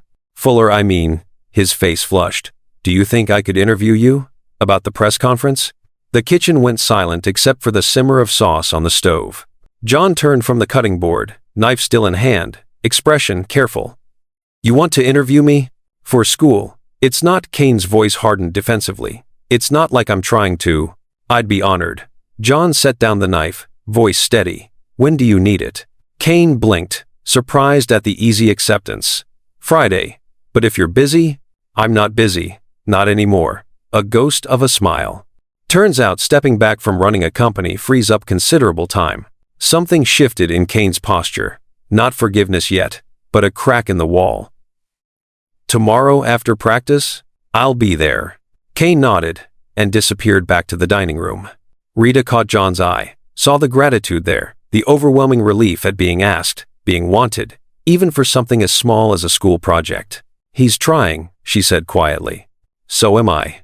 2 days later, Russell appeared in the living room while John helped Elvira hang new paintings. No announcement, no warning. Just stood in the doorway holding his journal like a shield. "Can we talk?" His voice came out barely audible. "Just us?" John looked to Rita. She nodded. They walked to the small park 2 blocks away, the one with the rusted swings, and the basketball court where Kane spent hours shooting. Sat on opposite ends of a bench, December cold biting through their coats. For 5 minutes, neither spoke. Then Russell opened his journal. "I wrote something. After the showcase. After everything." He didn't look at John. "You don't have to read it now. But I want you to have it."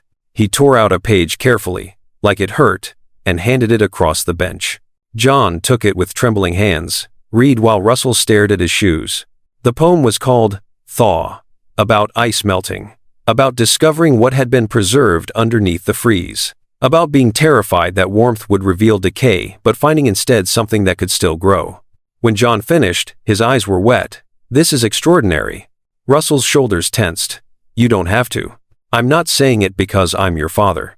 I'm saying it because it's true." John's voice steadied. "You have a gift, Russell, a real one. The way you see the world, it's something special." Russell finally looked at him. "You really think so?" "I know so." They sat in silence again. But this time it felt different. Less like a chasm and more like a bridge being built, plank by painful plank. "I'm not ready to call you Dad," Russell said quietly. "I understand. But maybe," he stopped, started again. "Maybe John is okay. For now." "For now" is perfect. Russell nodded, stood to leave, then stopped. "Thank you for reading it. Thank you for sharing it." Russell walked home alone, but his steps looked lighter than they had in weeks.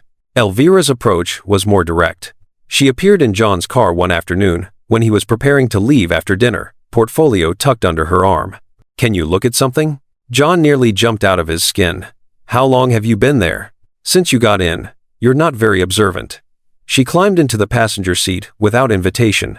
"I need an outside perspective. Mom's too nice. Kane doesn't understand composition. Russell only cares about the emotional content."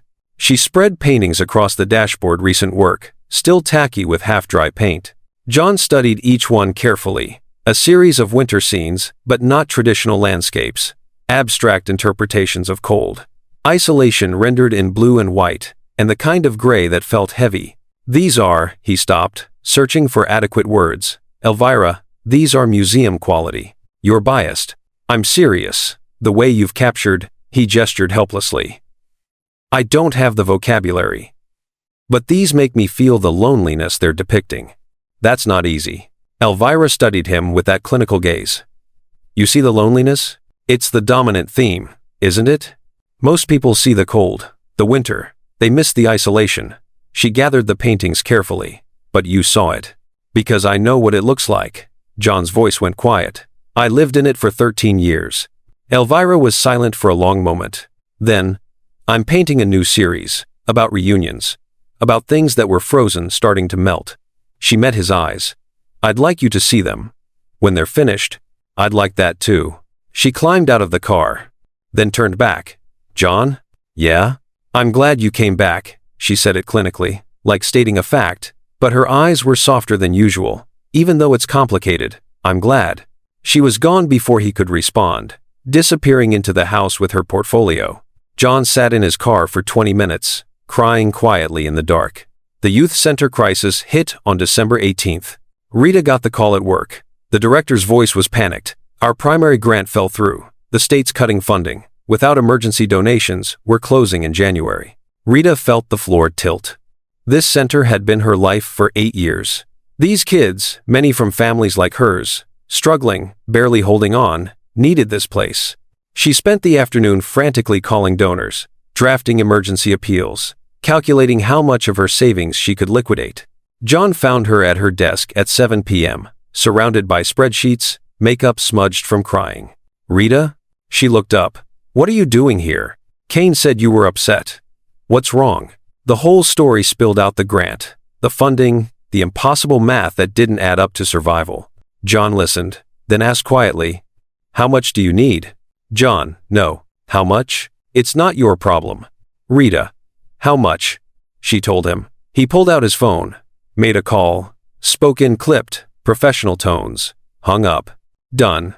The funds will transfer tomorrow. Rita stared at him. You can't just... I already did. He sat on the edge of her desk. But there's something you should know. Her stomach dropped at his tone. I've been funding this center for 5 years. He said it quietly, like a confession.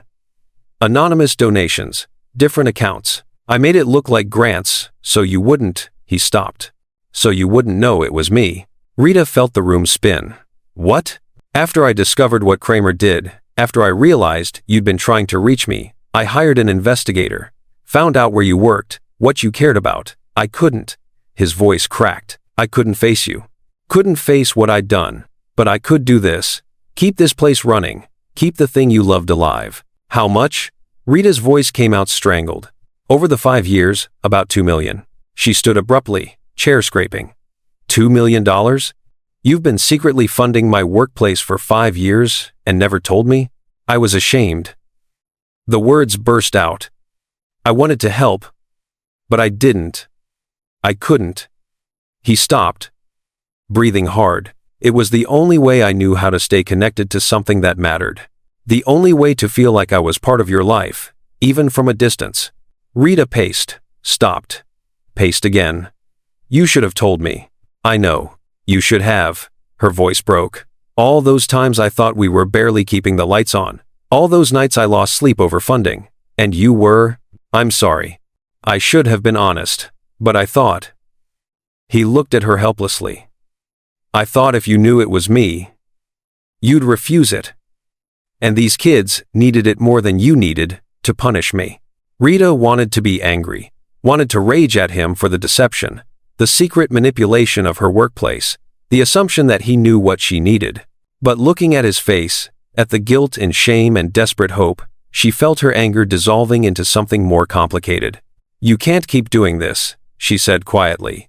Making decisions for me, thinking you know what's best. I know. You're right. If we're going to... She stopped, restarted. If there's going to be any kind of relationship here, even just co-parenting, it has to be honest. Completely honest. I understand. He stood. No more secrets, I promise. They stood in her office, surrounded by financial documents and failed funding plans, and Rita felt something fundamental shift between them. The walls she'd built weren't gone, but they were melting. Thank you, she said finally, for keeping this place alive, even if you did it the wrong way. You're welcome. And Rita? He paused at the door. For what it's worth watching what you've built here, the lives you've changed, it's extraordinary. You're extraordinary." He left before she could respond. Rita sank into her chair, head in her hands, crying for reasons she couldn't quite name. That night, snow began falling again. Rita stood at her kitchen window, watching flakes drift past the streetlight. It looked exactly like the night John had first appeared on her porch, the same soft spiral, the same quiet accumulation. But everything felt different. Behind her, the house hummed with life. Kane on the phone with John, laughing about something from the interview. Russell at the table, writing. Elvira, painting in the living room, humming under her breath. Her children, healing, growing, letting their father in, piece by careful piece. Outside, the snow fell heavier, covering the world in white. But this time, Rita didn't feel dread. She felt something she hadn't allowed herself in 13 years. Hope. Rita made the decision on December 23rd, standing in the grocery store, staring at a package of cinnamon rolls, the fancy kind she only bought for Christmas morning. She picked up her phone before she could talk herself out of it. "Would you like to come for Christmas breakfast? Tomorrow morning, 9 a.m. The response came in seconds. "Are you sure?" "I'm sure. I'll be there." She bought the cinnamon rolls, and enough ingredients for the breakfast she used to make when she still believed in fresh starts, scrambled eggs with cheese, bacon, orange juice, the works. At home, she found all three kids in the living room, heads together, whispering. They scattered when she entered. "What are you plotting?" Rita asked, setting down groceries.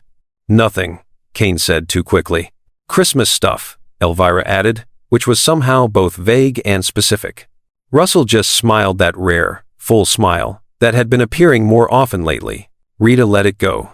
Whatever they were planning, it felt good. It felt like family.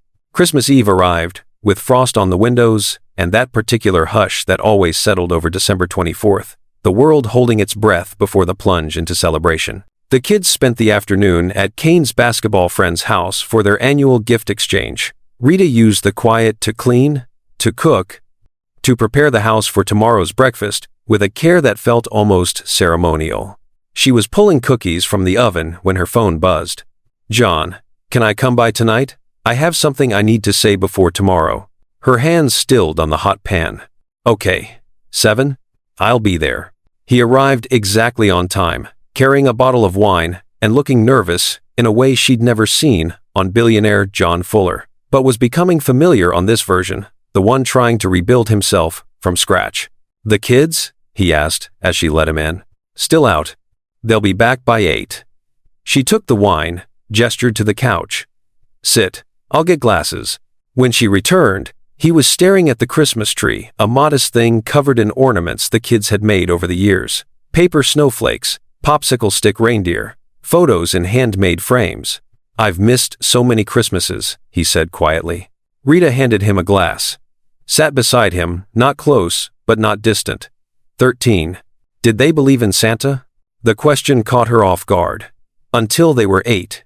Kane figured it out first, told the others. They cried for an hour. John's face did something complicated. "I should have been there for that." "Yes, you should have." Rita sipped her wine. "But you weren't. And we survived." They sat in silence.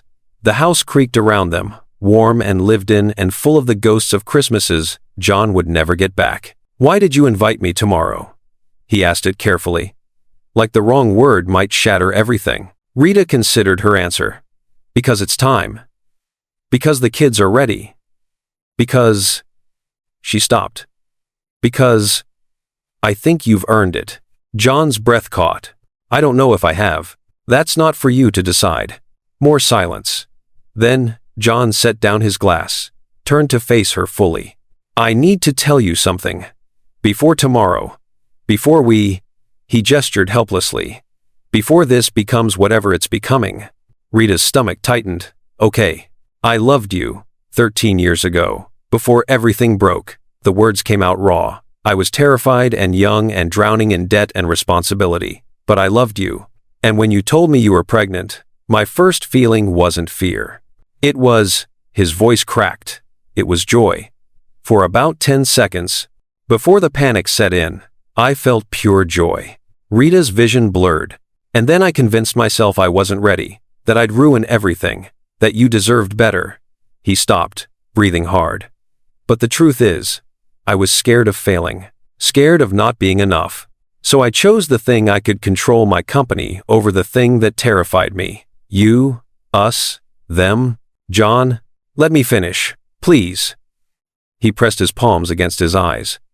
"I've spent 13 years telling myself I made the logical choice, the responsible choice. But it wasn't. It was the coward's choice. And it cost me everything." Rita set down her own glass with trembling hands. "I loved you too, before." John looked at her, eyes red. "I used to imagine what our life would look like. You and me and the babies. I'd lie awake planning it, what we'd name them, where we'd live, how we'd figure it out together." Her voice broke. "And when you left, I didn't just lose you. I lost that whole future I'd built in my head. Rita, but here's what I never told you." She turned to face him. "I never stopped wondering, even after years of being angry, even after convincing myself I hated you. Part of me always wondered who you could have been if you'd stayed. What kind of father, what kind of—" She stopped. "What kind of partner?" John finished softly. "Yeah." They looked at each other across the space between them, a space that had been vast and unbridgeable, but was somehow shrinking. "I'm not the same person I was," John said. "The last 3 weeks watching you parent, seeing what you built, learning who they are, it's changed me. I can't go back to who I was before." "Good. Because that person was kind of terrible." He laughed, surprised and genuine. "Yeah, he really was." Rita felt something warm spreading through her chest. "I'm not the same either. I'm harder now. Less trusting. More careful. You should be, after what I put you through.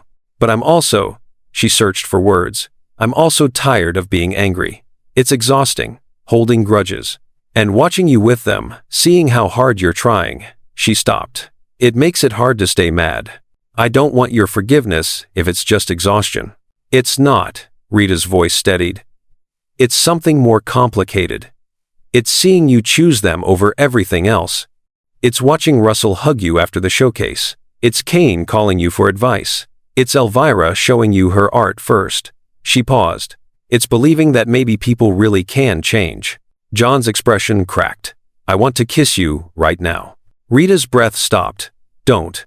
"I know, I won't, but I needed you to know." "Why tell me if you're not going to?" "Because I'm done with secrets, done with hiding what I feel." He held her gaze. "I want you to know that I still love you, that I never stopped, that these 3 weeks have shown me everything I threw away." His voice dropped. "But I also know I don't have the right. Not yet. Maybe not ever. So I'm telling you because you deserve honesty. Not because I expect anything in return." Rita felt tears sliding down her face. "This is so unfair." "I know. You can't just show up after 13 years and say things like that." "I know. I have walls, John. Huge ones. Built over years of doing this alone." "I know. And I'm not asking you to tear them down." He reached out slowly, giving her time to pull away. When she didn't, he took her hand. "I'm just asking you to let me prove I'm worth the risk. However long that takes." Rita looked at their joined hands, his larger, scarred from years of keyboard work, hers smaller, rough, from youth center maintenance and single motherhood. They fit together like they always had. "I'm scared," she whispered. "Me too. What if you leave again?" "I won't." "You can't promise that." "You're right. Life happens. People die. Things change." He squeezed her hand. "But I can promise that I will never choose to leave. That I will fight for this for you, for them, until my last breath." Rita pulled her hand back, stood, walked to the window. Outside, snow was falling again. Always December. Always snow. Always this quiet accumulation of cold that somehow felt like hope. "I need time," she said to the glass. "I'll give you whatever you need. And I need you to keep showing up. Not just for them, for yourself. Because you want to be a better person, not because you want me back. I understand." She turned to face him. "But John? I'm not saying no. I'm just saying, not yet." His face transformed relief and gratitude, and something deeper. "Not yet is more than I deserve." The front door burst open. Kane, Russell, and Elvira tumbled in, snow-covered and laughing, arguing about something that made no sense. They stopped when they saw John. "You're still here," Kane said, surprised. "Your mom and I were talking." John stood, composing himself. "Merry Christmas Eve." "Merry Christmas Eve," Russell echoed, then disappeared upstairs with a mysterious smile. After John left, Rita stood alone in her living room, listening to her children whisper and laugh in Russell's room, planning something, building something. She walked to the tree, picked up an ornament one the triplets had made when they were 5, their handprints in clay, painted red and green. Tomorrow, John would be here for Christmas breakfast. The first time ever. Tomorrow, they would be a family, fragile and new, and still figuring out what that meant. Rita hung the ornament back on the tree and whispered to the quiet room. "Maybe people can change." Upstairs, wrapping paper rustled. Her children laughed. Outside, snow continued falling, covering the world in white. And for the first time in 13 years, Rita went to bed on Christmas Eve, feeling not dread or anger or loneliness, but something that felt dangerously close to peace. Across town, John sat at his dining table, surrounded by wrapping paper and gifts. Not expensive ones this time. Not the kind that screamed, "I have money," and no idea what you actually want. For Kane, a leather journal to record plays and strategies, with his name embossed on the cover. And a framed photo John and Kane at his last basketball game, both cheering. For Russell, a first edition poetry collection by his favorite author. And inside, John's own attempt at a poem clumsy and unpracticed, but honest. For Elvira, professional grade art supplies. And a small painting John had commissioned from a local artist, a winter scene with a father and daughter walking side by side, their footprints meeting in the snow. For Rita, a donation in her name to the youth center, and a letter, 13 pages, one for each year he'd missed, telling her everything he should have said. He wrapped each gift carefully, hands steadier than they'd been in weeks. Tomorrow would be the first Christmas he'd spent with his children. He intended to make it count. We're almost there. This family has been through hell and back, and what happens Christmas morning will bring everything full circle. If this story has moved you, hit that like button and subscribe, because stories about redemption and second chances matter. Let's finish this together. Rita woke at 6 on Christmas morning to find all 3 children already awake, whispering urgently in the hallway. "He'll be here in 3 hours, Kane was saying. "Did you finish the frame?" Russell asked. "Last night. It's perfect." Elvira's voice carried that rare excitement she usually reserved for completed paintings. Rita listened from her bedroom, smiling into her pillow. Whatever they planned, it mattered to them. That was enough. She rose, started breakfast. The cinnamon rolls went into the oven. Bacon sizzled in the pan. The coffee maker gurgled its familiar morning song. Outside, snow had fallen through the night, covering the world in pristine white. Their first Christmas with John. The thought still felt surreal. By 8:30, the house smelled like sugar and coffee and promise. The triplets had arranged gifts under the tree with meticulous care, including one large package wrapped in newspaper comics and tied with kitchen twine, positioned prominently in front. "That one's for John," Elvira said when Rita raised an eyebrow. "From all of us." "What is it?" "You'll see." Kane's smile was mysterious. At 8:58, headlights appeared in the driveway. Rita's stomach flipped. The kids raced to the window. John emerged from his car, carrying wrapped packages, not too many, not too few. He stood in the driveway for a moment, looking at the house with its crooked Christmas lights and modest decorations, and Rita saw his lips move. A prayer, maybe, or a promise to himself. She opened the door before he could knock. "Merry Christmas." His eyes were already wet. "Merry Christmas." He stepped inside, and the house that had been built for 4 suddenly felt complete with 5. They gathered in the living room, arranged around the tree like planets finding orbit. John sat in the armchair, the one that had always been empty, waiting. The triplets sprawled on the floor, Rita perched on the couch arm. Close enough to participate, but far enough to observe. "Presents?" Kane asked, bouncing slightly. "Food first," Rita said. "It's tradition." They ate breakfast together. Cinnamon rolls pulled apart in sticky layers.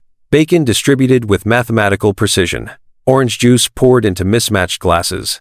Conversation flowed easier than it had weeks ago, still careful in places, but with genuine laughter breaking through.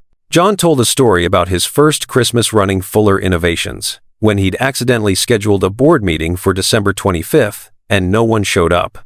Russell laughed so hard, juice came out his nose. Elvira recorded the moment in her mental catalog of father-shaped memories she was building. After breakfast, they returned to the tree.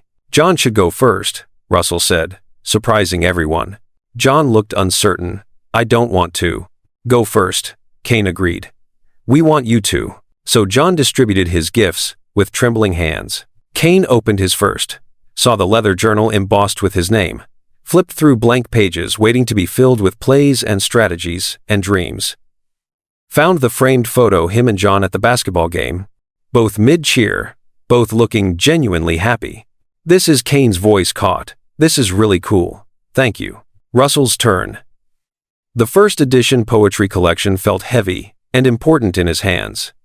He opened the front cover, saw the inscription in John's handwriting. For Russell, James Fuller, may your words change the world.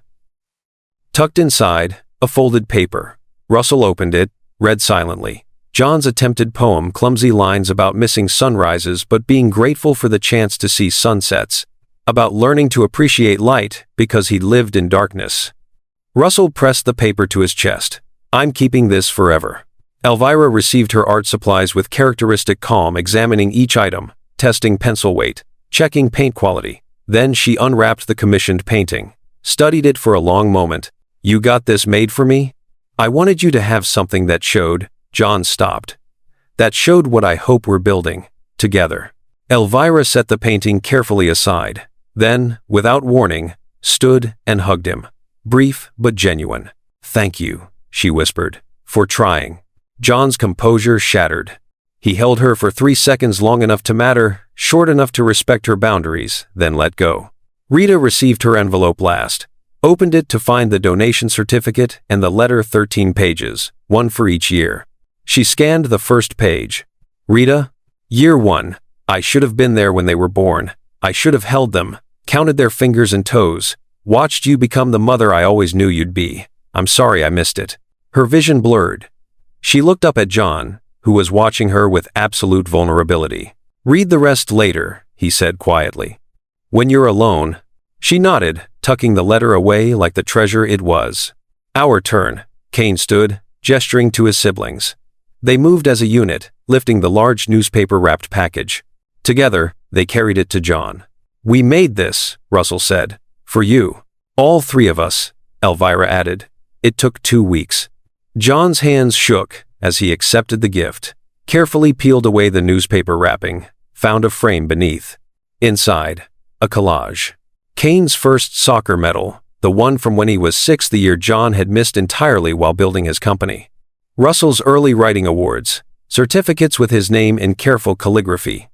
Elvira's artwork, small pieces she'd created over the years, arranged in a spiral pattern. In the center, a photograph. All 4 of them at the youth center showcased John in the background, barely visible, but present, captured in the moment before Russell's breakdown, before everything changed. And underneath, carved into the wooden frame, in Elvira's precise lettering, you missed our Decembers. But you came back to build our tomorrows. John stared at it. Read the words once, twice, 3 times. Then, the frame slipped from his hands. He dropped to his knees on the living room floor, collapsing forward, sobs tearing out of him with a force that shook his entire body. Dad? Cain's voice came out uncertain. John couldn't speak, could only cry. 13 years of grief and regret and gratitude pouring out in waves that wouldn't stop. Cain moved first, dropped beside him, wrapping arms around his father's shoulders. Russell followed, pressing against John's side. Elvira knelt in front of him, taking his face in her hands, like she was the parent and he was the child. We love you, she said simply. Even though it's complicated, even though it hurts sometimes, we love you. John pulled all 3 of them close, holding his children for the first time as a father who'd earned the right to be called one. They stayed like that, a knot of limbs and tears and forgiveness, while Rita watched from the couch, her own tears falling freely. She'd built this family alone, raised these extraordinary humans through exhaustion and poverty, and nights when she thought she couldn't survive another day. But watching them embrace their father, seeing the healing happening in real time, she realized She'd never been building a family of 4. She'd been keeping space for 5. Rita stood, crossed the room, placed her hand on John's back. He looked up at her through tears, face destroyed, and rebuilt simultaneously. The children pulled back slightly, making room. Rita knelt beside them, beside John, beside the family they were becoming. "Stay for breakfast, John," she whispered. His breath caught. "I already ate breakfast." "Then stay for lunch." Her voice grew stronger. "Stay for dinner." "Stay for..." She stopped. "Just stay." Understanding dawned across his face. Not an invitation to move in, not a proposal, just a statement of intention. "You belong here now." "I'm staying," he managed. "I'm not going anywhere." Outside, snow continued falling in soft spirals, the same way it had the night John first appeared on Rita's porch. The same December patterns that had marked 13 years of absence. But this time, the snow wasn't covering wounds. It was witnessing healing. Kane stood first, pulling everyone up. "We should probably stop crying and eat more cinnamon rolls." Russell laughed wetly. "Is that the official Fuller family therapy technique?" "It is now," Elvira declared. They moved as a unit to the kitchen, leaving the living room scattered, with wrapping paper and the framed collage propped against the tree. Rita paused to look at it one more time. The medals and awards and art pieces, evidence of lives lived fully despite absence. And beneath it all, those words.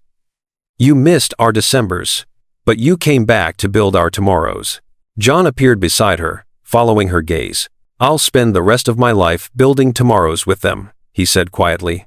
"With all of you. If you'll let me." Rita took his hand, squeezed once. "Then let's start now."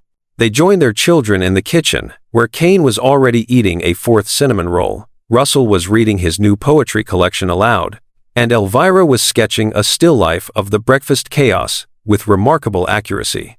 Through the window, Briar Ridge disappeared under December snow. Christmas lights blinked on neighboring houses. Cars drove past carrying families to celebrations.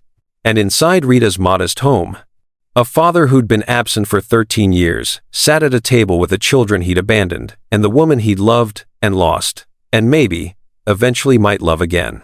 Not perfectly, not without complications, not erasing the years that were gone, but present. Finally, irrevocably present. This December wasn't another wound. It was the beginning of healing. And that's how a family broke and rebuilt itself, one December at a time. If this story touched your heart, if you believe in second chances, if you know someone who needs to hear that it's never too late to come home, share this. Subscribe for more stories that remind us we're all worth fighting for. And leave a comment telling me, what would you have done in Rita's place? I read every single one.